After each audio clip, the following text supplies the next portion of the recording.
Hello friends, সবাই কেমন আছো? আশা করছি সবাই খুব ভালো আছো। আমিও খুব ভালো আছি। আর একটি নতুন দিনে নতুন ব্লগে তোমাদের সবাইকে স্বাগত জানাই। দেখো, সকাল থেকে আজ অনেক কাজ ছিল, তো সেজন্য আমি শ্যুট করতে পারিনি। একবারে ডাইরেক্ট পুজোর ঘর দিয়েই শ্যুট করছি, কারণ বাড়িতে আজ অতিথি আসবে। অতিথি বলতে নিজেরই ঘরের লোক, আমার ননদ আর ননদের হাজব্যান্ড আসবে। সো তার জন্য সকাল দিয়ে তড়িঘড়ি করে সব কাজবাজ করে নিয়েছি। ওদিকে আমি স্নান পুজোর সাথে সাথে মামনি ভাত আর ইলিশ মাছ ভাজা, পটল ভাজা, যেগুলো টুকটাক রান্না সেগুলো সেরে নিয়েছে। এসে এবার আমি ডাইরেক্ট মাংস রান্না শুরু করে দিয়েছি। দু রকমের মাংস হবে, এক মাটন আর এক চিকেন। কারণ আমার ননদ মাটন খায় না, তো তার জন্যই চিকেন করা হবে। তো চলো আমি রান্নাবান্নাটা করে নিই। দেখো, সকাল দিয়ে বললাম যেহেতু অনেক কাজ বাজ ছিল, তো আমি আজকে তার জন্য সকালের কাজকর্মগুলো দেখাতে পারিনি। তো এইদিকে দেখো, মাটন বসিয়ে দিয়েছি, মাটনও কষছে, এইদিকে চিকেনও কষছে। চিকেনের ঝোল দিয়ে দিয়েছি, মাটনের আলুগুলোও দিয়ে দিয়েছি। মাটনের আলুগুলো এবার একটু বড় বড় হয়েছে, হলুদ ছাড়াই ভেজেছি, তার জন্য ওরকম একটু সাদা সাদা লাগছে। দেখো, আমার চিকেন রেডি হয়ে গেছে, এদিকে মাটনও রেডি হয়ে গেছে। মাটন করতে যেহেতু অনেকটা দেরি হয়, কিন্তু দেখো অনেকটা পরেই দেখিয়েছি। এই দেখো, এবার আমাদের লাঞ্চে আছে মাটন, ইলিশ মাছ ভাজা, পটল ভাজা, পেঁয়াজ, লেবু।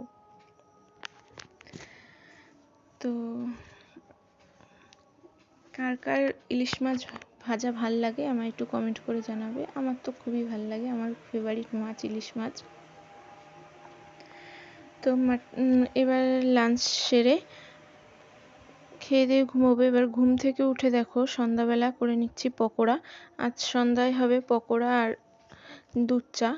তো এটাই আমাদের সন্ধ্যার টিফিন হবে। তারপরে সন্ধ্যার টিফিন সেরে চলে যাব আমাদের পাশে একটা কাকা শ্বশুর বাড়ি আছে, সেখানে নাম কীর্তন হবে। মানে নাম কীর্তন বলতে ভাগবত পাঠ হবে, বাপি ভাগবত পাঠ করবে। তো এই দেখো, এখানে চলে এসেছি ডাইরেক্ট, এখানে ভাগবত পাঠ করছে বাপি।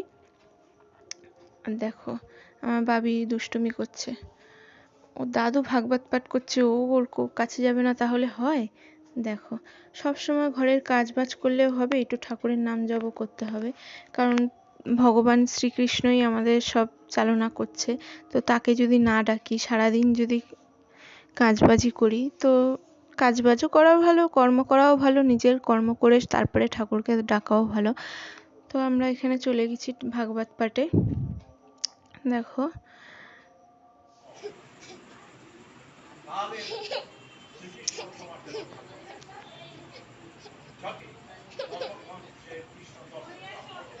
অবশ্যই আপনাদের কৃপা এই বলে পাঠে আমি আমরা